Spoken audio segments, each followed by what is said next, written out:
I have a bit of a statement I want to make tonight, and it's unrelated to Rockside. And my statement is because of all the things that have been going on in the city the past few months. And I was hoping I didn't have to do something like this, but there's been something weighing on my mind for a while. And with all the progress that I believe we're making, I feel that the statement is justified. Our job as councilmen is to protect the public trust, to be a voice at City Hall for our residents, and to involve residents in the decision-making process as much as we can. There's no better way to give residents a choice on how they want us to run the city than by going to the ballot box and allowing people to vote on particular issues. We have been seeing a trend from our Ward 1 Councilman, Tony Biassiata, that is attempting to restrict the voice of our residents, and it's really, really starting to bother me.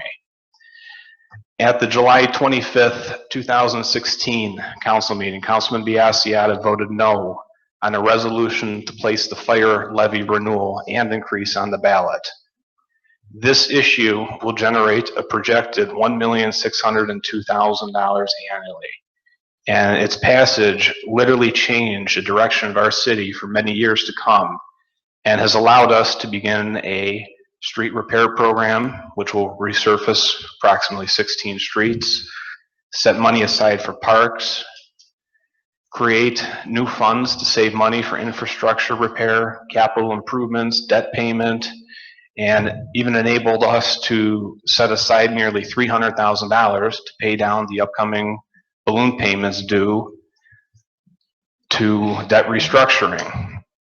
The passage of this levy allowed us to purchase a new police vehicle, have money available for upcoming union negotiated raises, appropriate money for the upcoming rec center improvements. The passage of this levy allowed us to balance our budget this year and actually provide for a small projected surplus in 2017. All that being said, Councilman Biassiata voted no in an attempt not to place this on the ballot.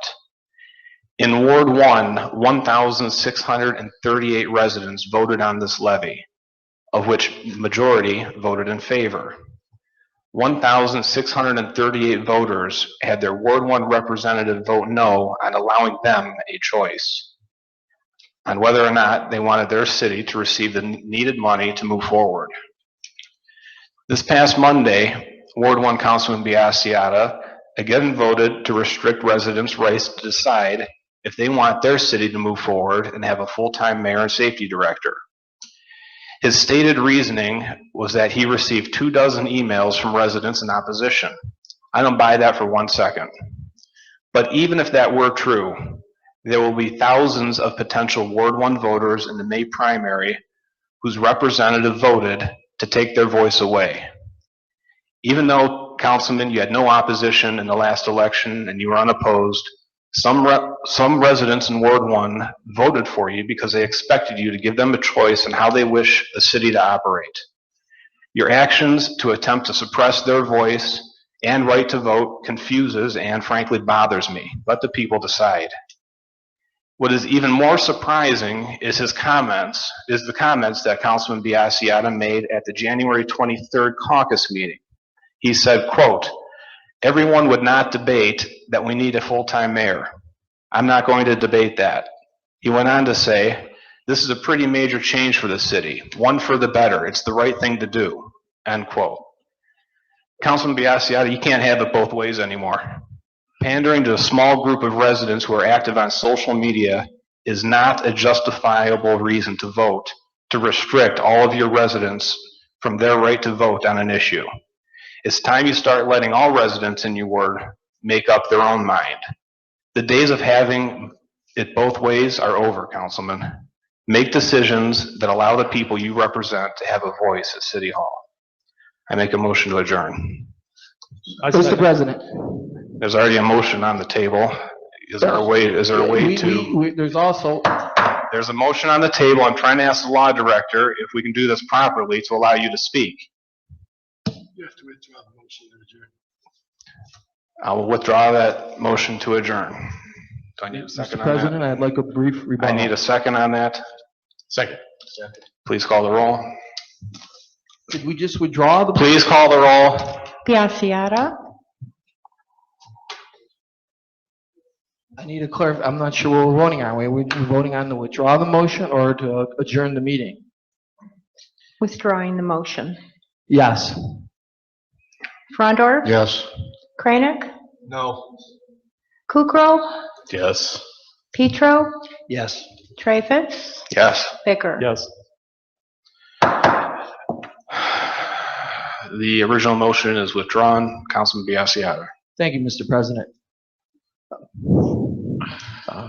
Kind of caught me off guard, but that's okay. And you're certainly entitled to your opinion. I take issue with the point that you don't think I got 24 emails. Bringing them forward or reading them would only do more damage, but if my integrity is on line, maybe that needs to happen. But briefly, I want to talk about issue 91. I do agree that when there's not a great risk, you should have the opportunity to bring something to vote. The specific thing with issue 91 was that originally it was a replacement / renewal, and then if it didn't pass, it would have hurt the city to the tune of $500,000 a year. And I thought that was a little risky and then kind of aggressive. I do not dispute one thing that the council president said of all the great benefits that are deriving from that vote. And we could say about having it both ways, but it was purely a financial decision that I didn't want run the risk of losing the money and putting the city in peril. If the residents of Ward 1 were unhappy with that decision, they can vote me out. But after it was passed and put on the ballot, I supported it, put a newsletter out, went door to door, and many that attend these meetings regularly helped me distribute that letters. So I did not obstruct in any way, and I advocated for it because that was the best thing for the city. And my vote was not to suppress the residents of Ward 1, but to protect the city as a whole from potential losing $500,000 that we'll never get back. I'm happy that it passed in large part through the efforts of the people on this dais. So I wouldn't change my mind on that. In terms of the full-time mayor, it's been my observation other cities, that the mayor is putting in certainly a tremendous amount of hours, and so did at least one former mayor that I spoke to. Its current salary is ridiculous. And the comments that I made in the caucus were my personal opinion. And I stand by those as well. I started to get feedback on this issue. It made me say I need to ask more questions. I asked for further updates of my email list that's about 270 large. And I got around 24 respondents. And I compared that to the deer issue that we had earlier in the year, I had 12. So based upon my experience, of only a year and a half, it was a large enough number that I felt the no vote was warranted over my own personal opinion. And that said, it was not about denying the right to people. One of the comments I made, that an overwhelming number of people preferred it to a change this large to be on the November ballot.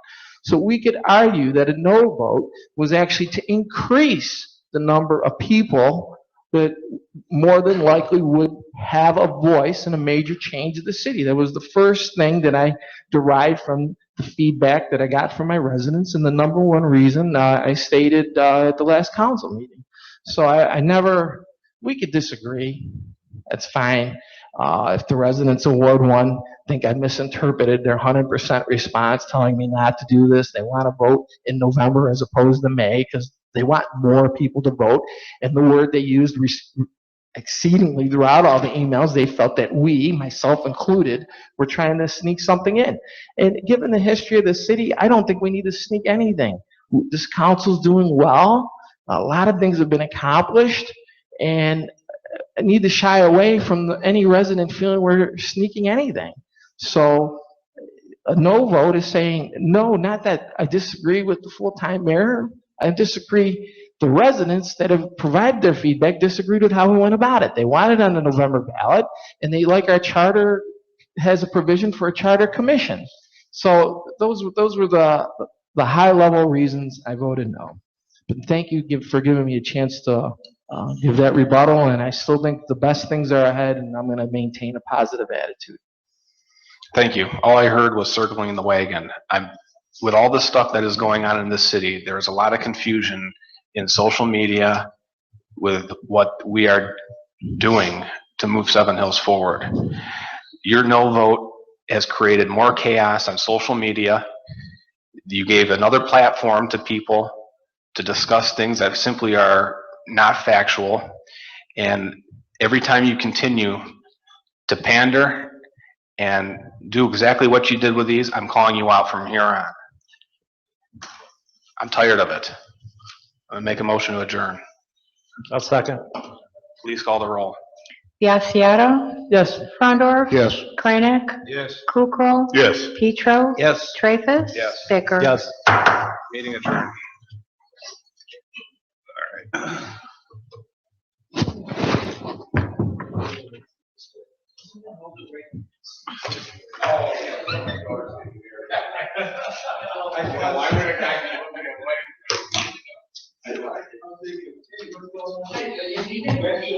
No, I'll stay around. All right, we're going into Hawkinson executive.